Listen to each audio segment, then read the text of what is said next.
Hello everybody, this is Podcast Bonita. I'm Rachel. And I'm Shirley. And we thought we'd start the episode today by warning you, or more like telling you that we were supposed to talk about Stick of Truth today, but we both forgot, and also both kind of don't want to. So we decided to plan a separate Podcast Bonita episode where we can kind of talk about all of the South Park video games in one chunk. So that means, of course, we're gonna have to wait for the Fractured Butthole to finally come out. So who knows when it's gonna be up? 50 by the time that podcast comes out. Exactly. If we're lucky, we'll be 50. Yo, yeah. But, I forgot I had another piece of chocolate. Anyway, we're gonna talk about season 17. This is a special season. One, because it terrifies me and Rachel that we're this close. Kind of not to the end, because they're still making South Park, but to the end of the seasons that we've actually had. Yeah, now we're gonna, after this, we're gonna have to only record Podcast Bonita once a year. It's gonna be so depressing. Isn't that sad? I know. I mean, we could do episode recaps, but I think everybody would hate that. Yeah. So. Including me, probably. All three people who listen to us, including me and Rachel. Yeah. And that one other guy.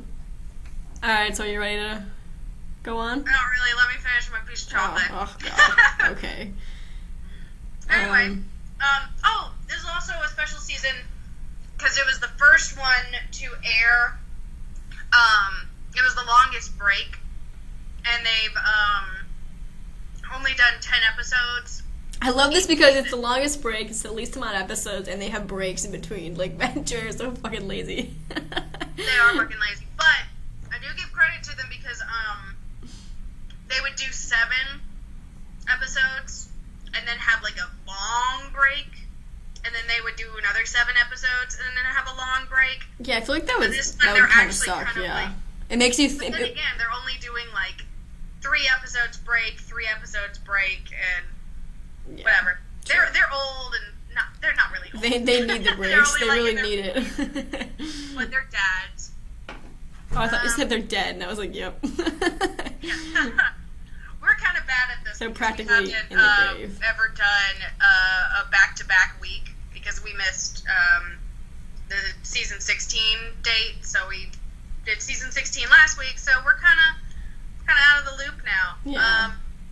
But anyway, we'll get started with Let Go, Let Gov. Aired September 25th, 2013.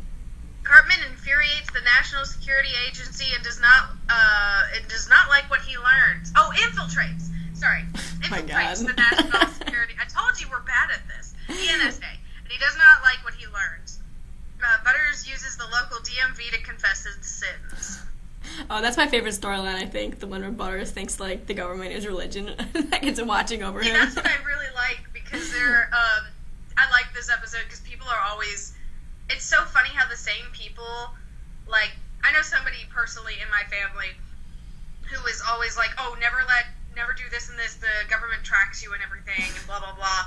And yet at the same time, she has an iPhone, she goes on, like, this forum page all the time, and she's, like, always online. I'm like, what? I know. So hypocritical. Yeah. And people freak out about it and everything, but I feel like the majority of the people kind of, like, don't give a shit. Yeah, including me. Kind of like, it's our friendly little dad that's watching over us, you know? Right. It's our government dad. Yeah, you're totally right in what I think Matt and Trey are kind of parodying here, because they're using Cartman as this person who is totally paranoid about the government, like, spying on him, and yet he's, like, always talking at speakerphone, and he has like, a podcast, and he tweets all the time. It's like, you just make it super easy for them. Exactly. That would be like us hating the government, honestly. Yeah. Or, like, saying, they're controlling our stuff and everything. Wait, so I realized that we actually have 3 fans besides us. We have our 1 regular fan and then the 2 government agents who are watching us. So I hope they like this. Doing anything threatening national security, you'll have to take us out. I love the line where Cartman's, like, infiltrating. He's, like, in the NSA, and his fucking antenna things are going off all the time, but no one says anything. And Bill Hader was in this season a good bit, too. Bill Hader provided the voice of Alec Baldwin. Oh, he did a good job. His free passes and everything, you know. I also love dick. Yeah, I love the part where he tries to figure out what his own status is, and then they say something like, "Oh, that kid's a threat. He's not a threat, and he's fat." And then he's like, "I think we need to change Cartman's status to ripped and sweet." That's me, honestly. Yeah, that'd be me. But, yeah, I really like. This isn't like my favorite, but I really do enjoy it. I enjoy this episode. I always kind of, I like you said, I think that Butters' storyline is so funny because I just love like evangelist Butters and everything saying like Hallelujah, come on, it's the DMV, and he's like I sang 200 My Country 'Tis of Thee, and it's like you need to sing 1,000 Living in America's. Okay, I have to confess though, I love that storyline, but I didn't get the end at all. Like where the DMV embraces it, and then all of a sudden they go to jail for like having sex with young boys. Like what are Matt and Trey trying to make fun of with that joke? I didn't get it. I think it's to talk about Catholicism, like ripping on Catholic. Oh, okay, that makes stereotype sense. that they okay, so as soon as yeah. they become a real religion, like as soon as it becomes like an actual religion, then they start fucking boys. Okay, that makes sense. It was a pretty weird ending though. It like totally threw me off guard. I didn't remember that ending at all. I was like, what? Yeah, I will say the ending's like really not memorable at all. It's kind of you're just talking about all these funny like points in the story, like the Alec Baldwin thing in the shitter. Like instead of Twitter, it's the shitter parody, but you don't think about like start to finish. You just like remember the funny little points. I don't remember like the story. I just watched it too, and I love when Cartman like talks about shit or whatever. He's like, "Oh, is it a big thing?" He's like, "No, just right now it's just me and Alec Baldwin." Alec Baldwin.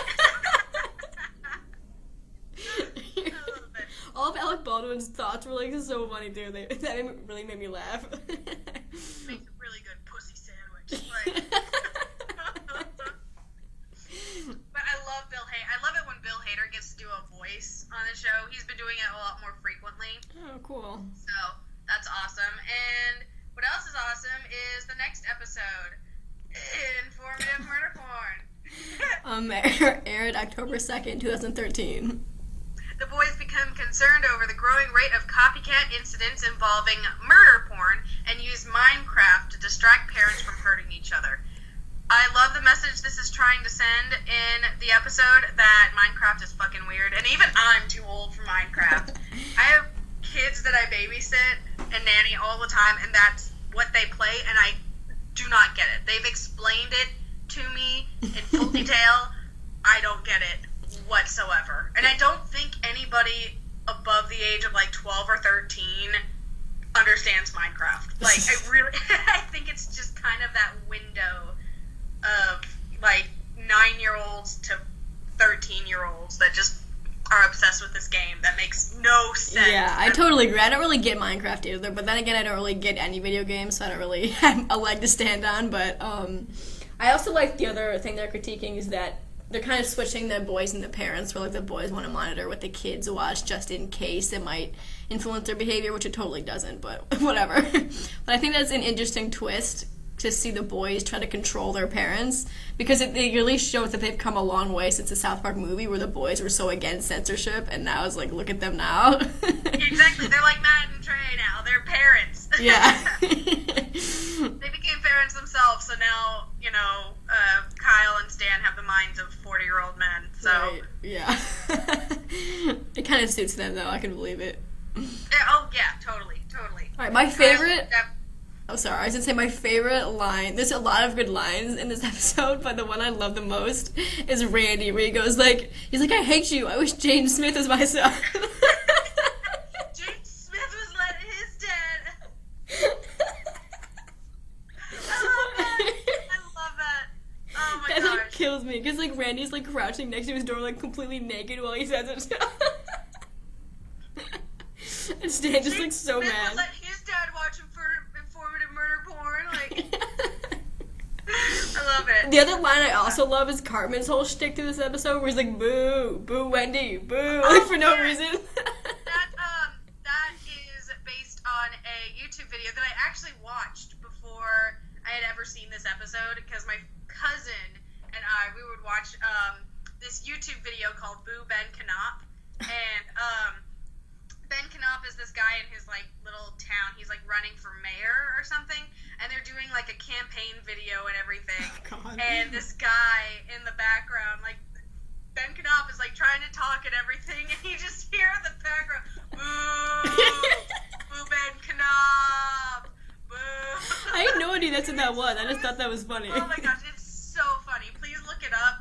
We'll link that in the description below or some shit. Like, it's so funny. Oh, I love that video. So having the boo Wendy test, and you can even hear Cartman say, like, at the end of the scene, he goes like, boo Ben, boo, like, instead of Wendy.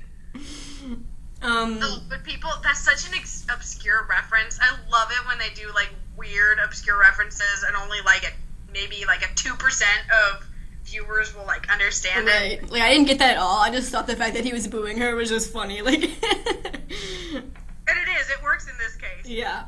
What was I gonna say? I really love the switch where like the boys are the parents and the parents are like the kids. And I love how it totally works because of the security question where it's like, how do you tame a horse in Minecraft? Because that would never work for kids because we have the internet and everything at our fingertips, but the parents don't even think to just Google it. Like, they like, Exactly. And that makes total sense to me. Like, my parents would never be like, oh, I'll just Google. Like, no, they're like stumped. They don't know what to do. I also really love the line, I'm going back on my Minecraft rant, but I love the line where he's in the kid's basement and everything. All the parents are trying to like learn it, and Randy's like, "Wait, I think I'm starting to get this."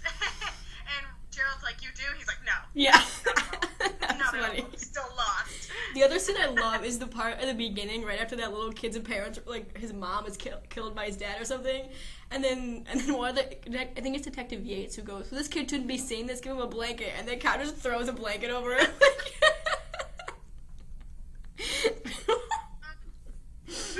That always kills me. This was really funny. I like that. I love this episode.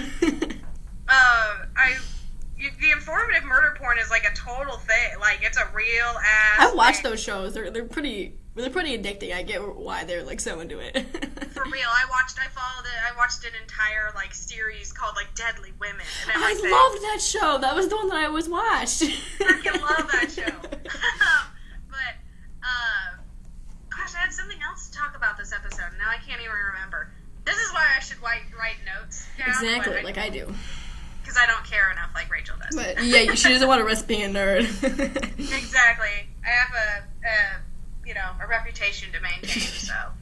Alright, I'm ready to go on if you are. Yeah, it'll come to me later. Yeah, we can just. We'll be like, it'll come to me later after we've stopped recording. Oh yeah. Let's go on to World War Zimmerman. Aired October 9th, 2003. 2013 at 2003. As much as I want it to be 2003, it's not. We wish. Cartman fears for his and humanity's future after learning that George Zimmerman was not found guilty for killing Trayvon Martin. So the thing about this episode... I don't know how I feel about it. No, I do actually really like this episode. It's not like one of my favorites at all, you know.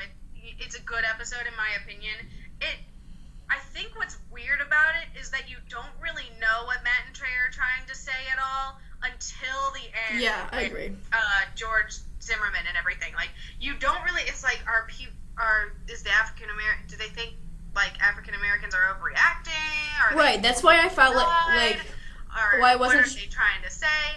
And then towards the end, like, once you see, which I totally fully ass believe, and I love that they did this and they kind of gave like zero fucks when they shoot Cartman, when George Zimmerman shoots Cartman and everything. They go like, oh wait a second, this kid is white, and all of a sudden, immediately, like, yeah. George Zimmerman's like guilty, and he gets executed and everything. Like, yeah, and also with that, I know damn well if Trayvon Martin was a white kid, George Zimmerman would not be alive or not be a free man today. Yeah, I agree. And especially the whole point they make even further where Cartman shoots Token and then nothing happens to him. And then Token gets angry and says, why does standing your fucking ground not apply to white people? Like that, that was such a good point. I love that. I love that they used Token really well in this episode.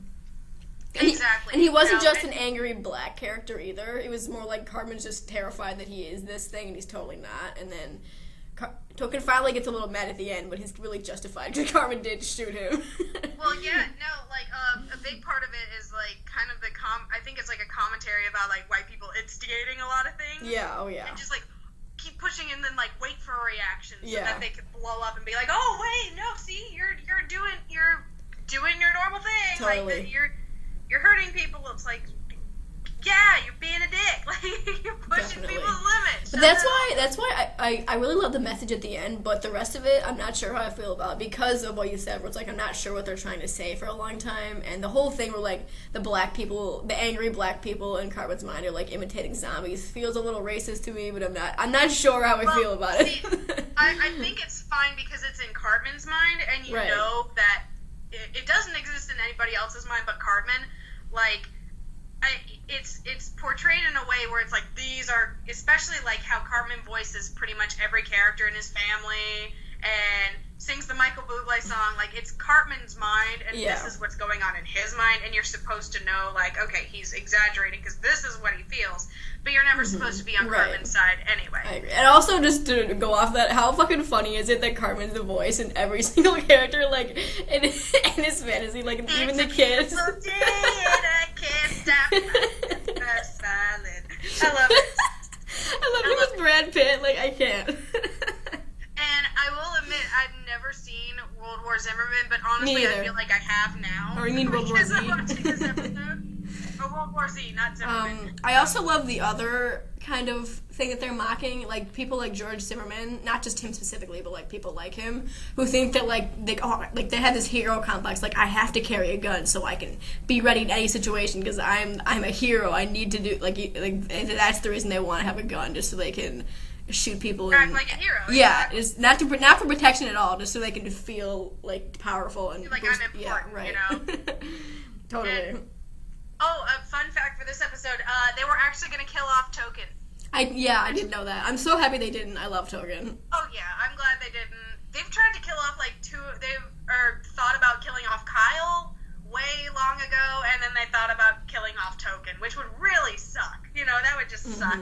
We like Token too much. Right. And then my favorite line of the whole episode is at the very end when Cartman is arguing with Kyle, and then Kyle goes, "You're a murderer," and Cartman goes, "You interrupt people when they talk."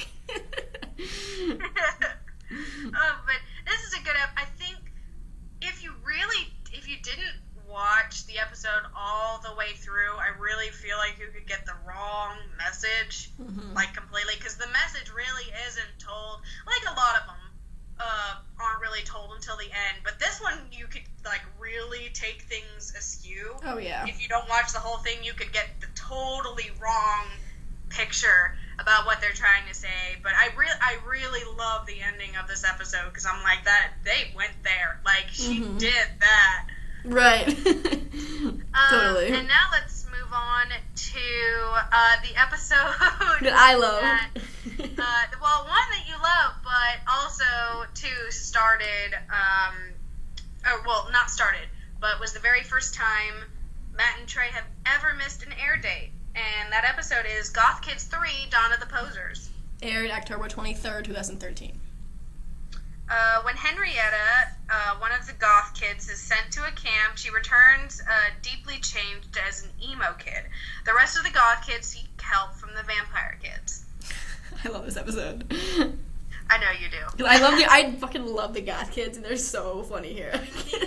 I also love the Goth kids. I love the Goth Kids intro, how they changed the intro to, like, the Goth Kids, where it's like, I'm going down to South Park to die. See, the reason why they could do that is because they missed an air date. Yeah, they and did. Another week. But the reason why... It's because Trey... it was a big-ass power outage. Trey cut the power. Somebody ran into... It was Trey. with their car ran into a transformer and, like, knocked out all the power for hours. They lost just so much time, like, on one of their critical nights. Yeah, and they said they were behind, too, in the commentary, like, they were really already behind on this episode. Trey always says that. I bet they probably True. would have been fine. But, like, they, at least, it worked out for them because of, they were scheduled to have a break anyway. So it sucks for them because they ended up not getting their break. They had to keep going so Yeah. they could air this episode. Although I do think they probably when it was like Monday night, right? So they probably had a good chunk of it done. So they probably didn't have to work as hard like through the whole rest of the next week. Yeah, but you know they damn well beat themselves up Yeah. over like, but we'll stop talking about that. We'll actually talk about the actual episode and how much we love the Goth kids. Yeah. They haven't been. Their characters themselves haven't been bad like the entire time. Like I enjoy watching the characters, even if the story is crap, kind of like the story in this episode. Even if the story is crap, they're still so entertaining to watch. I agree, and I love the Goth kids because of the fact that they really hate everything, but it's very clear they love each other. They really care for each other as a group a lot, because they really go out of their way to help Henrietta and try to save her from being an emo kid and everything. That was just very sweet to me. Like, these really characters that seem like they don't give a shit about anything, but they actually do. They care about each other a I know, lot. they're more loyal than, like, Stan and Kyle are. Yeah. But, you know. And also, this is kind of going off tangent, but I love the fact that in a later episode when Stan tries to recruit people in the Game of Thrones one, he, like, goes to the Goth kids first. Like, this is just proving that they're still friends. I love it. I absolutely love the Goth kids, and I also love the vampire kids, and the emo kids, because I tried to be every single one of them in middle school, sad as it is, and they're portrayed, like, really well. For, like, adults in their 40s, they really well They did know, their research. Like, these middle schoolers and these elementary school kids, like, they got their attitudes down. At least for where I went to school, they acted exactly like this. Mm-hmm. I loved Edgar Allan Poe, aka Night Pain. He loved his cameo in the episode. He was so funny. I love how he was. Yeah. he was the best part. He's like, I don't fit into any of your groups. He was an emo. Like, let's be real here. He was an emo kid. Yeah, I love how he was like sitting in the Denny's drinking his coffee like the fucking Goth kids do all the time, and they were like, "Dude, we summoned you." He's like, "That'd be me," as he goes. Yeah, I will say though, even the characters make this episode entertaining.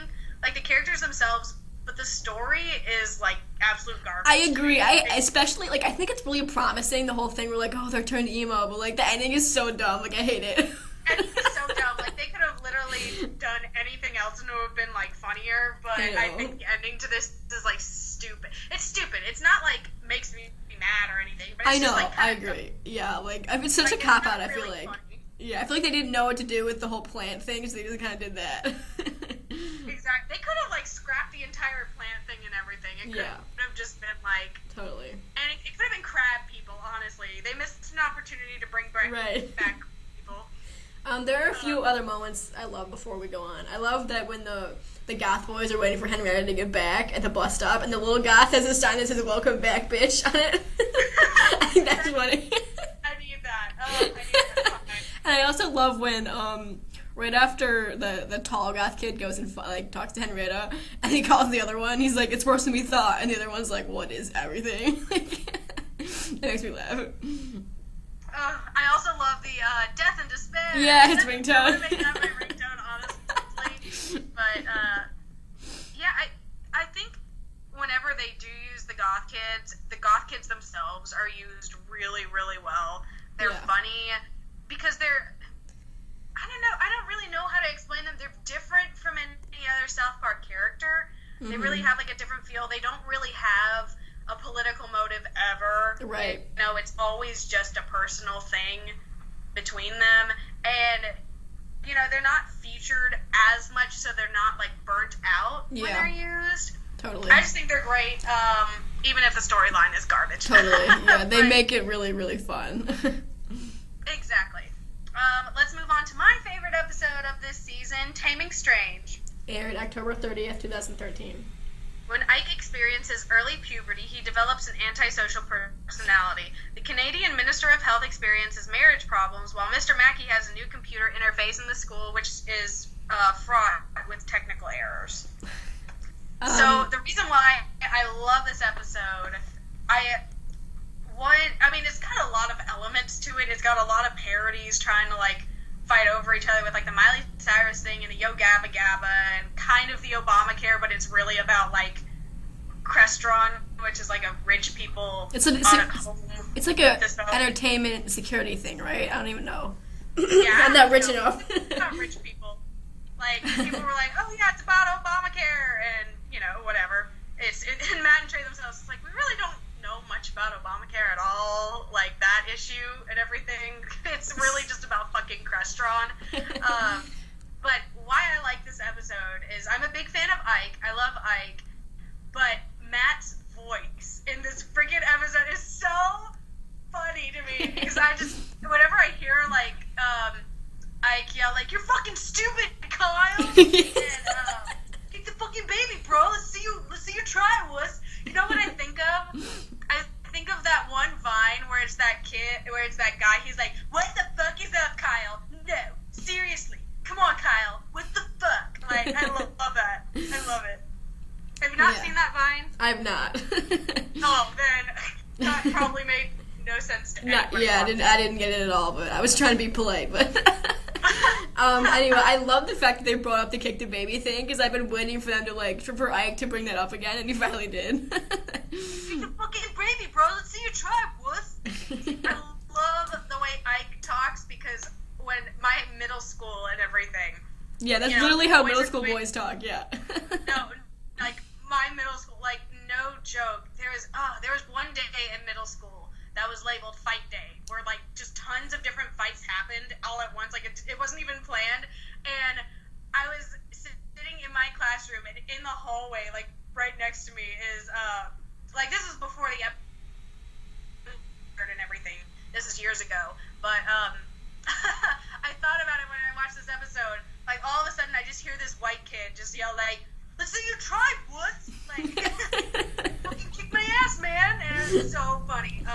This is the best. I love this episode. Yeah. Even though it's got, like, a lot of weird elements to it, it kind of has, like, its plot lines fighting over each other, but I still enjoy it. I think the Yo Gabba Gabba thing is hilarious, because I've had to watch all these goddamn kid shows all the time. I really liked, especially, I always like the Kyle and Ike episodes, because Ike is really, Kyle is really a good brother. He's kind of grown a lot since the kick the baby thing, and he's very, like, caring towards Ike, which I love. And I love the line he says to him at the end, where he says, I don't care if you want to grow up, I just want to be by your side when you do it, which is very sweet, and I think that Ike brings out the good in Kyle a lot, which I love again. And, I feel like Ike kind of, like, fuels that nurturing side to him. Yeah. I mean, this is definitely a stretch and everything, but early seasons, you know, when Kyle and Ike were just kind of like that normal sibling relationship where it's like, kick the baby, and you know, the Ike's Wee Wee episode, you know, where he's basically a baby, like, Kyle wasn't really as emotionally driven, you know, he wasn't really, you know, as... I don't know. I guess the word would be, like, caring. He didn't have, like, a lot of motives to distinguish between right and wrong. He was just one of the boys and everything. And, you know, the characters develop, but I also feel like as Kyle and Ike's relationship developed, so did Kyle's maturity and everything, and his caring nature. I agree, and I think that especially in the beginning, Kyle was still having trouble with the whole Ike is adopted thing, and that was really an issue for him for a while. But then once he got over that, he really very quickly became very caring for Ike. He really did, and I'm always like a big fan of Ike. I think he's so funny because a lot of the times he's silent. Yeah. Like, he really is that silent character, only spewing out like a few baby terms every once in a while. But this time he's like fully talking, you know. And I mean, it's Matt's voice. Obviously, it's not that cute little 2-year-old or 3-year-old voice anymore. But it's like I really enjoy it. I just think anytime Ike is on the screen, it's really funny. Yeah. I also love, like, the terminology was strange and everything. Like, my wife quiffed on my face. First, a man farts into the woman's strands. Then a woman filling the woman's vagina with air so she can quiff on his face. And then a baby is born. It's like, oh, that's not how babies are born? Then why did my wife quiff in my face? Like, that part was really weird. But it was still funny. You're just like, why Yeah, I think that was really the whole Obamacare thing that they were trying to do, but I really liked how everything linked back to IntelliLink at the end. I thought that was very funny, and it made it kind of satisfying that plotline wasn't just there for no reason. So exactly, that was great. I did, have my critiques that it was a lot of elements, but at least they all joined up together. Yeah. At the end, unlike certain finales in this show, it's not an episode of Podcasa Bonita if we don't acknowledge season 20. Right, and how underwhelmed we were by it. Well, by the end, but we'll get to that. Yeah. we'll talk about that. Yeah, you better believe it. Okay, but yeah, I just really enjoy this episode. I think it's entertaining. I love it when Ike and Kyle have this relationship. Oh, I also love Mr. Mackey going you can see Ike drew this nice bird on top of Kyle and a nice whooping crane. And Cartman just cracking up. God, it's so funny. I love this episode. Me too. Anyways, we'll move on. I think we've talked about that one enough. We'll go on to Ginger Cow. My least favorite. Aired November 6, 2013. Cartman's latest prank brings about the necessary spiritual conditions for world peace. Cartman and Kyle are the only two at odds as the world embarks upon thousands years of peace and harmony. I don't know how I feel about this. I don't dislike it really. There isn't really one in this season that I dislike. I just think the majority of them are fine. They're okay. I think this one's really, it bums me out a lot. I get super sad for Kyle. It just makes me so sad for him. It's kind of difficult watching Kyle go through this, but at the same time, they do kind of they try and balance out your empathy for Kyle and your frustration with Kyle with him turning into that annoying self-righteous douche. Yeah. At the end, but I don't necessarily think it's enough. But he does kind of turn into his dad in the Smug Alert episode.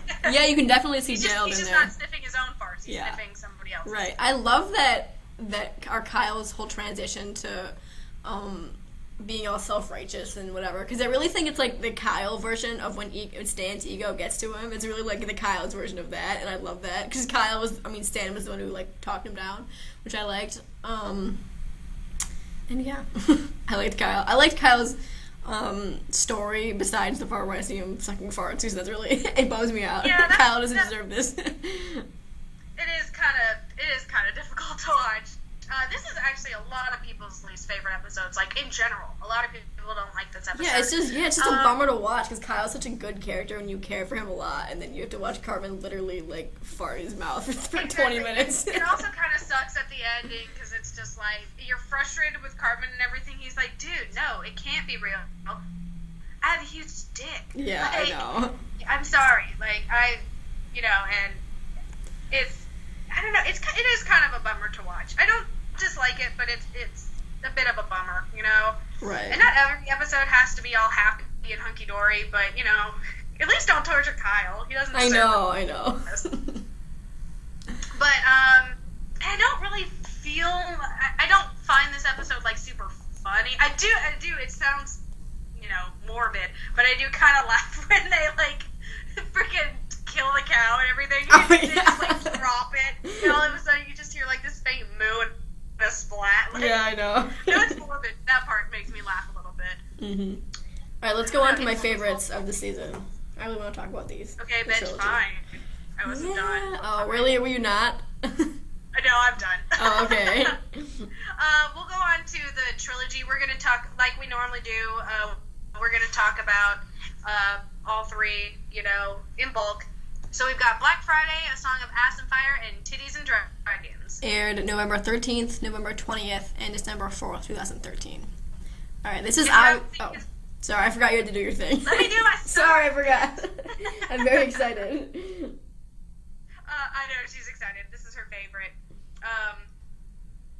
Basically, it's the summary is, it's a parody of Black Friday. It's also, it parodies Game of Thrones with Black Friday, and the kids are split up into the PS4 side and the Xbox side. And that's about it. So go ahead and take it away. Well, this episode is obviously like a parody of Game of Thrones, or more accurately, like the book series, which is called A Song of Ice and Fire, hence The Song of Ass and Fire. And then I really love these couple episodes because, one, they do the Game of Thrones parody like spot on. It's very brilliant. You can tell that Matt and Trey are fans of the show, and I especially love it because the first time I watched it, I didn't watch Game of Thrones, but after watching it, I started watching it, and then now after watching it again, it's way funnier the second time because if you watch Game of Thrones, it's the best. So you like the show now, or you don't like the Game of Thrones? Okay. I kind of have complicated history with Game of Thrones, so I watched this trilogy, and then I watched Game of Thrones and loved it, and then I read the books, and now I hate the show now. So I really like the books a lot, but the show, I'm like, they kind of ruined it. Yeah. I have not read the books, nor have I seen the show, so I think I would actually enjoy this parody a lot more if I had. But I still do enjoy the trilogy. Really, what gets me in the show, I really like the parody of Black Friday, because Black Friday kind of like infuriates me. Mm-hmm. Like, you're supposed, like, it comes literally after a day where you're supposed to be thankful, and I'm not trying to like be on my high horse. Like, I love, trust me, I'm materialistic as fuck. I love buying shit and owning things, but like, I don't get the hype with, like, basically what they do is they jack up the prices like a month before Black Friday, and then they bring it down to like the normal price for Black Friday, and then that's it, and then people lose their shit, and people have died on Black Friday. Like, they literally die, and it kind of like irks me a little bit. I don't know.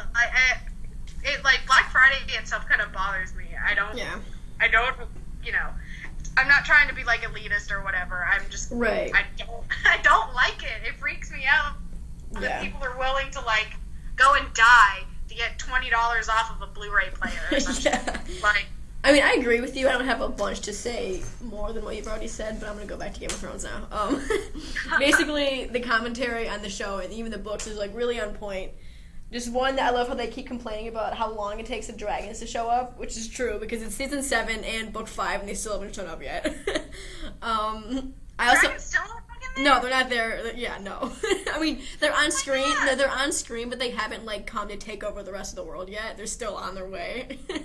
And then I love them showing people like taking sinister walks in the garden to like betray people because they totally do that in Game of Thrones. God, I fucking love that. That's my favorite.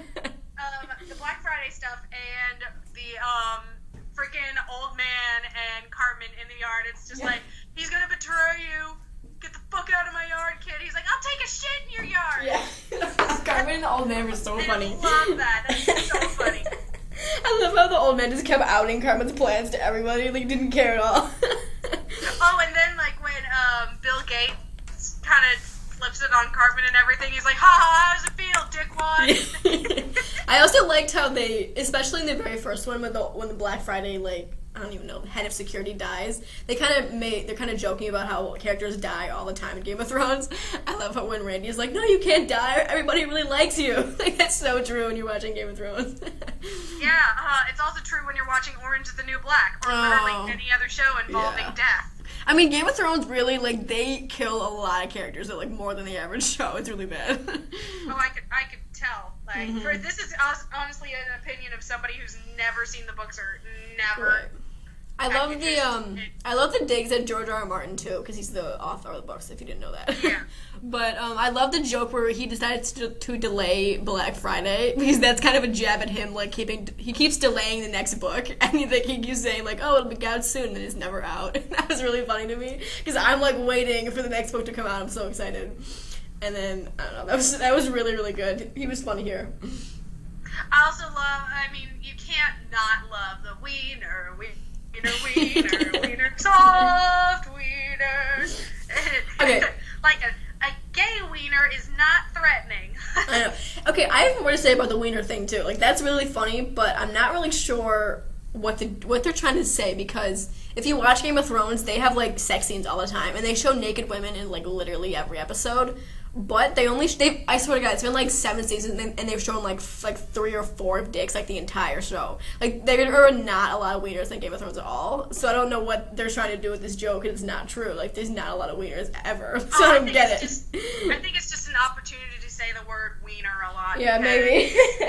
Because I'm like, okay, are they like making a joke about the fact that there's no wieners by saying there is, or do they really think that there's too many? Because there's only been like 3 or 4 in 7 seasons, so.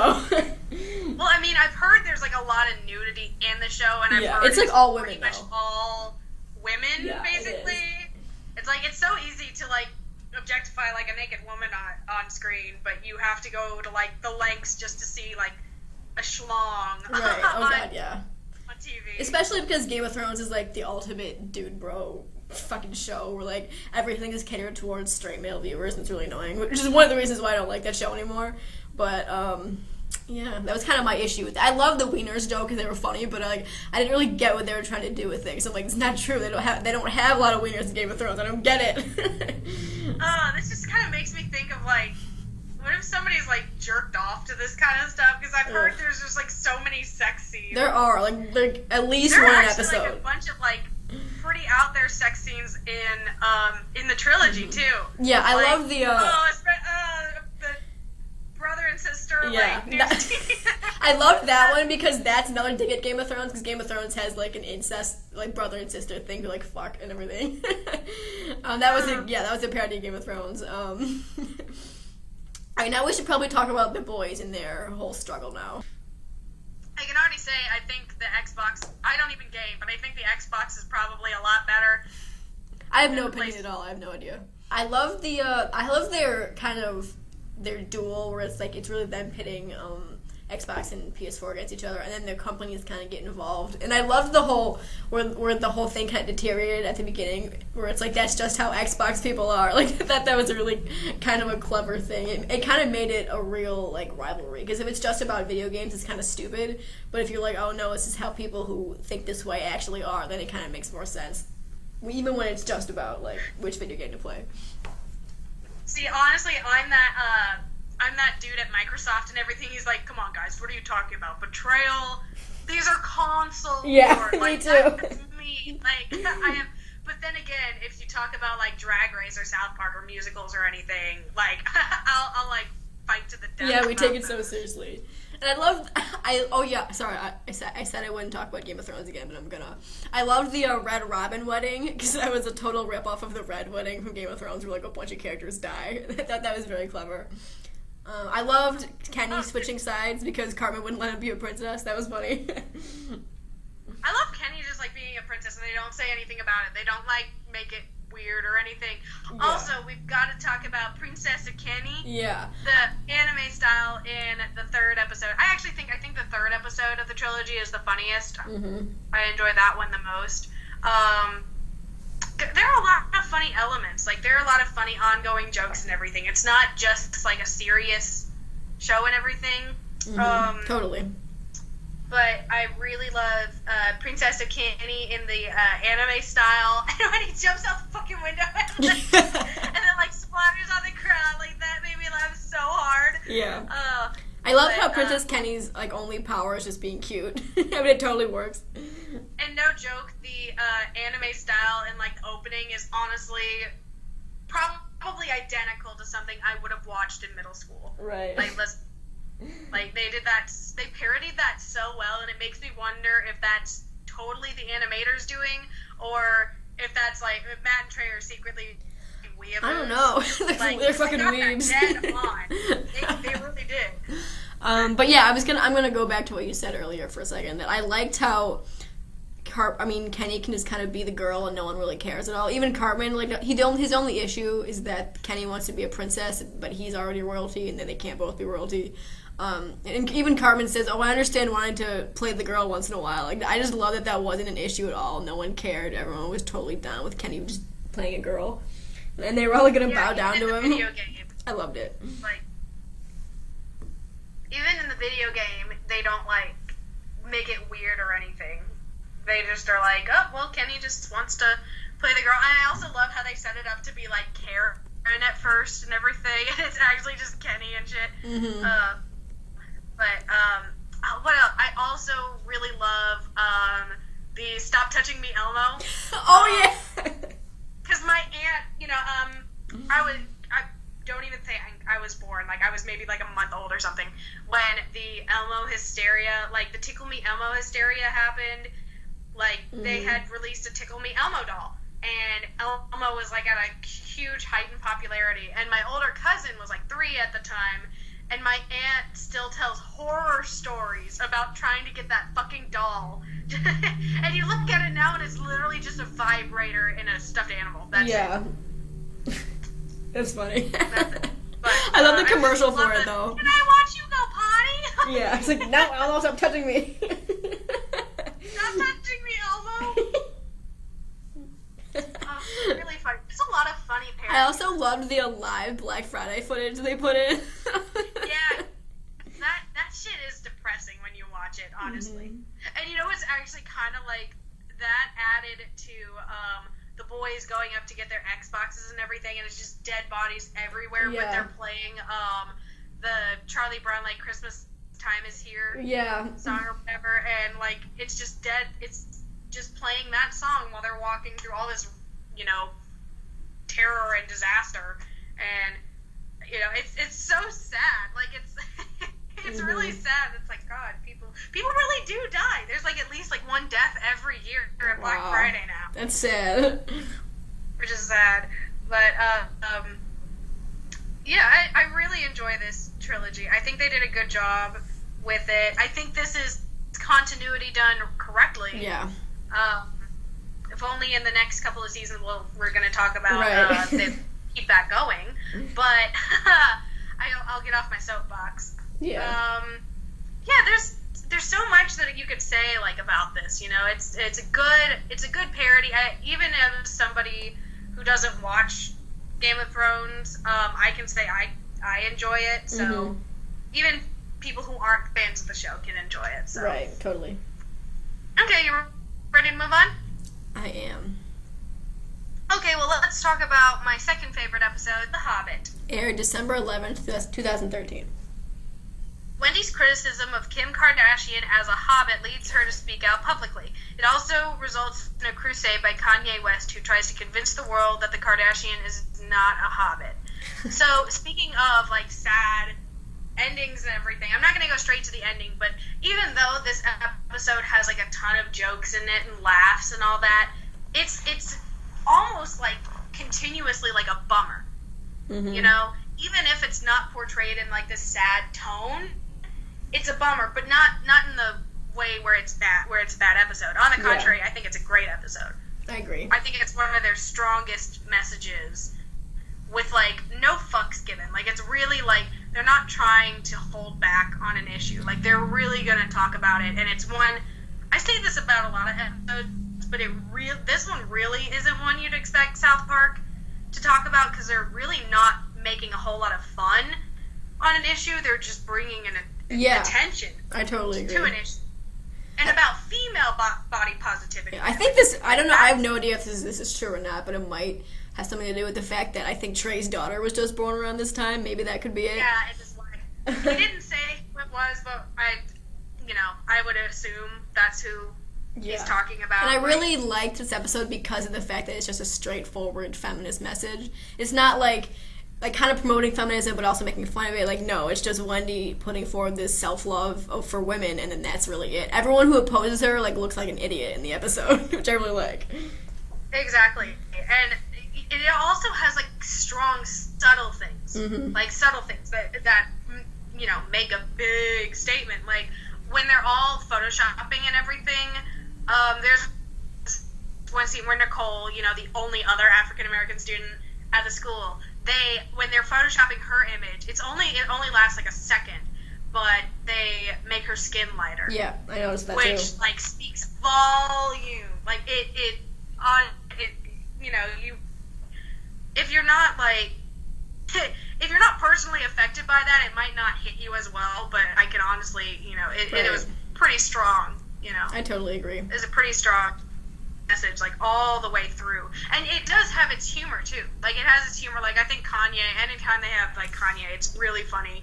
Yeah, also, anytime they have Wendy, Yeah. She's so well written. Kanye is super funny because I love whenever he gets like tripped up trying to defend Kim, and then he calls her. He's like, "Bitch, you got the Hobbit, right?" Like that always makes me really laugh. Please God, tell me I didn't marry no Hobbit.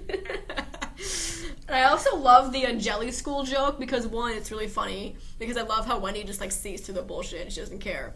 And I really like the message. Oh yeah, I love the line where she's like, he's like, "Oh well, I'm really not on phone with jelly school," and she's like, Yes, I'm a few steps ahead of them. Yeah, I love Wendy. But I also love the message they're kind of bring up by using the jelly school joke is that, like, people think that that feminists are inherently, like, ugly or they're feminine, or, I mean, they're lesbians or whatever. And the only girls that care about feminist stuff are, like, the unpopular ones or they're just jealous. It's like, people think that you can't possibly be a feminist if you're also popular and pretty. Like, you always have to be jealous and trying to attack other girls, which is crazy because feminism is about, like, bringing other girls up and stuff. So it's really, they did a good job of talking about like misconceptions of feminism. The one last thing I want to say again about Wendy, because I love her in this whole episode, and it's kind of promoting the alliance between women too. At the very beginning, where she's trying to like boost Lisa's self-confidence, I love how like positive she is because when she suggests that she like, oh well, ask Butters out, it'll do wonders for your confidence. Like she doesn't even consider that Butters would say no. Like it doesn't even cross her mind. So I don't know. I thought that was very sweet of her that she's like, oh of course they'll say nice to Lisa. She's so nice, blah blah, and like she didn't even think about the fact that boys are disgusting. See, yeah, and what I also love about Wendy is that she's also not portrayed as like perfect. Like she makes through this entire episode. She kind of goes, she says things taken out of context, but she could have worded them a lot better. I agree. Could have approached something a lot better, but can you hear me? Yes, I can hear you. Okay, she goes about things the wrong way sometimes, but it also shows her vulnerability as well, because at the end she does, go into, she does, sacrifice herself to peer pressure. She does succumb to the Photoshop and everything, which is like, I know it's like sad and everything, but I appreciate it a lot more because even you could be like the most confident person, but as a girl especially, a woman, especially someone so young, in today's society, like you can be as confident as you want, but you're still given this expectation. Yeah. And sometimes it's just super powerful, and it's really heartbreaking. It's kind of like one of those rare tender moments where it ends. It just kind of ends on this sad moment, and you have to sit and deal with it. Right. You have to sit and look at what girls are going through. So yeah, I totally agree. I think it's super strong. Yeah, I didn't think it's strong. I'm glad they did it that way. I think the message, I think you're totally right. Because Wendy is such, she's so badass, she's so powerful, she's such this awesome feminist character, and the fact that even she kind of gave into it at the end, really, you're right, it makes you kind of it's really sad, she's crying, she's very upset about the fact that she has to do this, and it does make you kind of sit there and look at the issue and not laugh about it or anything. You just have to deal with it. Yeah, you have to, you have to watch and suffer along with her. You don't get a happy ending for an issue that isn't happy. Yeah. It's not a happy hunky-dory where girls magically are all of a sudden happy with them. It's a strong episode. I think it's strong, and it's one where when I see comments that are just kind of like, oh, South Park is a terrible show, it only promotes, it's sex and all that, I just want to show them this episode to say, no. They have those moments, don't get me wrong, but this is an instance where they just did it right. Everything was right about this episode. Definitely agree. So I love this one. Kind of all I had to say about that one. Me too. It feels weird for this kind of being. We still to make it long as hell for an episode with only 10 episodes, but. But yeah, I had fun talking about it. I liked the season. This always happens. I always end up liking the seasons more than I think I will. Yeah, I was surprised at how much I liked this one. But I guess we'll just have to wait and see when we talk about my least favorite season, which are coming up next episode. Which is coming up. I don't hate it. where it's at. But we'll talk about it when we'll burn that bridge when we cross it. Right. So. All right. Thanks for listening. Yeah, thank you guys for listening. Sorry if my sound quality was shitty. It is storming as fuck outside. So, bye, y'all. Bye.